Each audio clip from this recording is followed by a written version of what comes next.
Assalamualaikum warahmatullahi wabarakatuh. Perkenalkan terlebih dahulu, saya Juandi Nanda Setiawan dari Fakultas Ilmu Kesehatan UIK 2022, kelas karyawan semester 4. Di sini saya akan mempresentasikan hasil tugas UAS IDI. Yang pertama, pelayanan kesehatan Islamisasi. Pelayanan kesehatan Islamisasi merupakan segala bentuk pengelolaan kegiatan keperawatan yang dibingkai dari kaidah-kaidah Islam. Pelayanan kesehatan Islam merasa terpanggil untuk mengembangkan keperawatan Islam di Indonesia. Hal ini didasari pada keyakinan bahwa umat Islam di negeri ini harus mendapatkan pelayanan keperawatan yang berkualitas.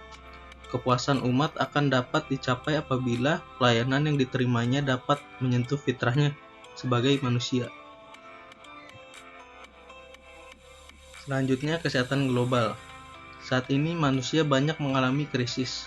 Krisis yang paling berbahaya yang dihadapi manusia adalah krisis makna di dalam kehidupan. Ketika manusia sudah kehilangan makna di dalam kehidupannya, berarti manusia tersebut telah kehilangan dirinya. Sejak abad 14 yang lalu sudah diturunkan ke muka bumi ini, yaitu Al-Quran. Salah satu fungsi Al-Quran adalah sebagai sarana penyembuh, menyembuhkan alam dan dunia. Obat yang ditawarkan Al-Quran adalah untuk orang-orang yang takut kepada azab Allah Subhanahu wa Ta'ala, karena jika manusia takut pada azab Allah, tentu hidupnya tidak akan angkuh, tidak melakukan zalim, dan tidak rakus. Kesehatan nutrisi. Zat gizi adalah elemen dalam makanan yang memiliki peran penting bagi kesehatan tubuh. Zat gizi dapat membantu tubuh dalam mendapatkan energi yang diperlukan untuk melakukan aktivitas sehari-hari. Islam mewajibkan bagi setiap muslim untuk mengkonsumsi makanan yang halal dan thayyib. Kesehatan reproduksi. Reproduksi adalah suatu proses biologis di mana individu organisme baru diproduksi. Islam sebagai pandangan hidup tentu saja memiliki kaitan dengan kesehatan reproduksi. Mengingatkan Islam sebagai pengatur kehidupan manusia dalam rangka mencapai keadaan sesuai dengan definisi kesehatan reproduksi itu sendiri. Dan sebagai umat muslim, kita wajib mengikuti aturan-aturan yang telah ditetapkan Islam dalam mencapai kesejahteraan sebagai umat Islam. Islam menunjukkan kebersihan dan kesucian, terutama pada bagian reproduksi. Determinan kesehatan. Ajaran Islam meyakini bahwa kesehatan merupakan hak asasi manusia dan anugerah kedua terbesar dari Allah Subhanahu wa Ta'ala setelah keimanan. Dalam upaya menjaga kesehatan, dibutuhkan keseimbangan antara berbagai determinan kesehatan yang merupakan perpaduan faktor-faktor yang dapat mempengaruhi kesehatan bagi individu maupun masyarakat. Kesehatan dalam Islam yang paling utama adalah keimanan dan ibadah. Kewajiban seperti sholat dan puasa bukan saja bermanfaat bagi fisik, namun juga sebagai wahana meditasi intelektual, upaya perbaikan moral dan persembahan spiritual kepada Sang Khalik.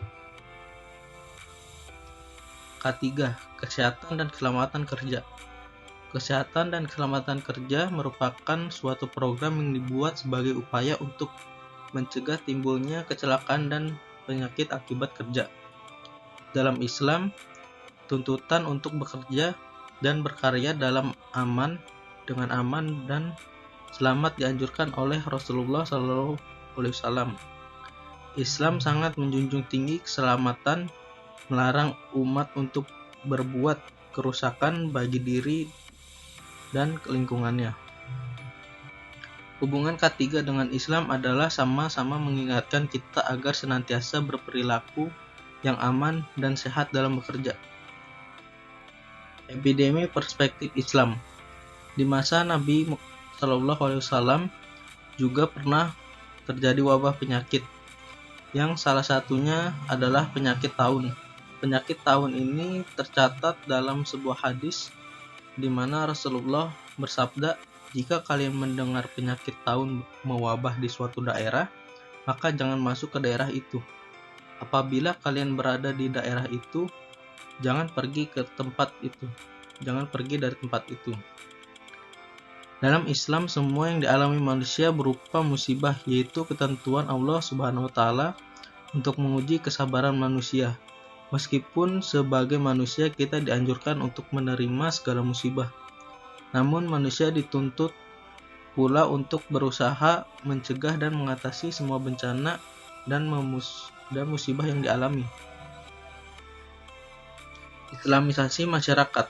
Sebagai tenaga kesehatan atau praktisi kesehatan, itu tidak hanya sekedar membimbing dan tidak sekedar memberikan penyuluhan saja secara normatif di tengah-tengah masyarakat, tetapi juga sebagai muslim di satu sisi, sebagai tenaga kesehatan di satu sisi juga dari agama. Artinya melalui kesehatan kita juga sedang berdakwah yang mengajak orang lain melalui sikap dan akhlak. Nabi Muhammad SAW menjadi contoh teladan sebaik-baiknya manusia yang berakhlak. Beliau diutus untuk menyempurnakan akhlak. Sekian presentasi tugas UAS saya. Assalamualaikum warahmatullahi wabarakatuh.